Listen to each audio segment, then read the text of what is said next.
Hello, everybody. It's Robert Glasscock with really the most exciting astrological news of 2024. That's the Jupiter-Uranus conjunction in Taurus on April 20th. This is a coming together of aspirations, hopes, ambitions, and surprises. It's the most creative conjunction we're going to have in 14 years, and you can make the most of it. Thomas and I will talk about it for every sun sign and rising sign. Can't wait to see you there. It's on April 20th, the day of the conjunction itself, 4 p.m. Eastern. Full registration details at the top of funastrology.com. I told you I had a surprise for Thursday, and I do. I sure do.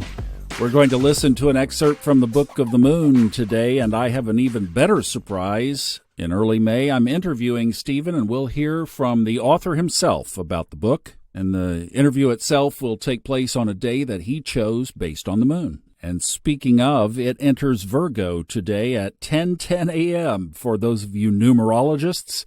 Now, that's Eastern time. It may not be the time where you are, but it'll be 10:10 somewhere. Now, the void, of course, before the moon enters Virgo will be just a smidge over 2 hours, so that starts about 8 o'clock. And that will be a trine to the sun. So there's that favorable aspect that we talked about, the second one of the week, with the sun leaving the transit that it's in favorably. Now, before we go to the Book of the Moon, I'd like to just talk to the people who are coming to our event on Saturday, the webinar with Robert Glasscock at 4 p.m. Eastern, talking about the Jupiter-Uranus conjunction for all of the signs and dialogue and your questions. We'll get it all in as we can. Everybody who has registered, we will be sending emails tomorrow and Saturday. So please check your spam junk box if you don't get something. Make sure it didn't go in there.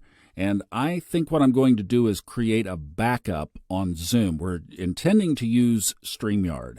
But I just want to make sure with as many people as we have registered that we have a good, solid backup. And I'll email the instructions on that and what we will do if there has to be a plan B. We can be a lot more effective with your questions and communication on the original StreamYard program. That's the link that you got, the YouTube link that you got is plan A.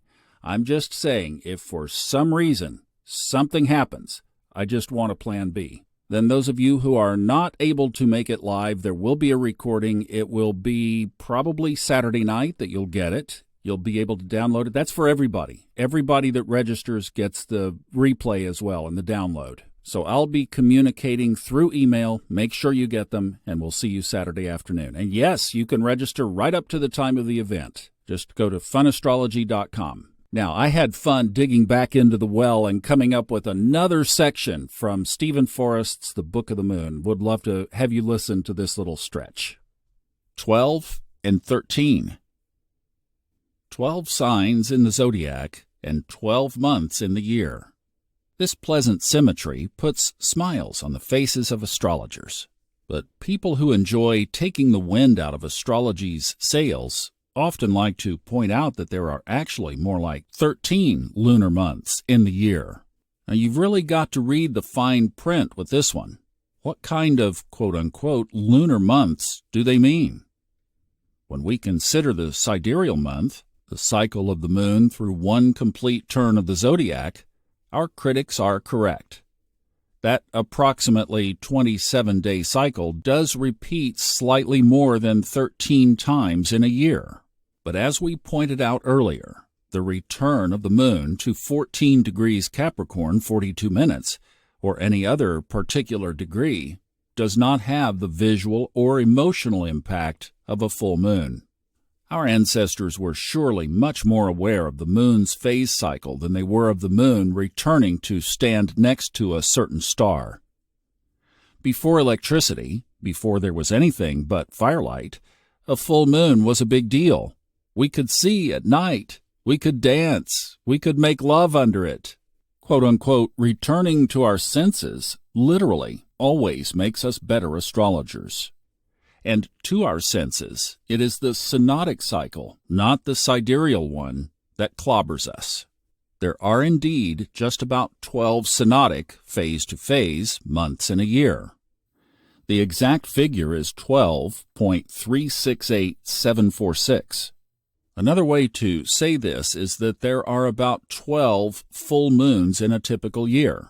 We can make a good argument that a 12-month year and the idea of a 12-sign zodiac all derive from this collective experience of the moon's phases against the backdrop of the year. Why are there 12 signs in the zodiac? The answer goes way beyond the moon's cycle.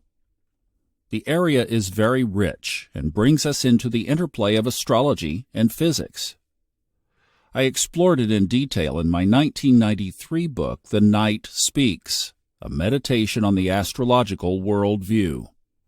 But very probably the notion of a zodiac composed of 12 signs first arose in the minds of our ancestors when they contemplated the yearly cycle of 4 seasons, embracing 12 full moons. This is obvious, and it naturally divides the circle of the year into 12 smaller cycles. No one knows for sure because the answer lies in prehistory, but this lunar observation is probably the real cradle of astrology.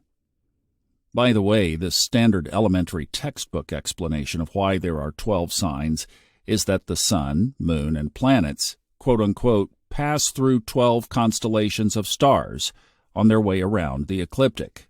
This explanation collapses instantly when we realize that cross-culturally, the constellations are far from universal, and that the only limit on how long that band of stars has been divided is the human imagination. Astrology's sacred number 12 comes from the moon, not from the stars.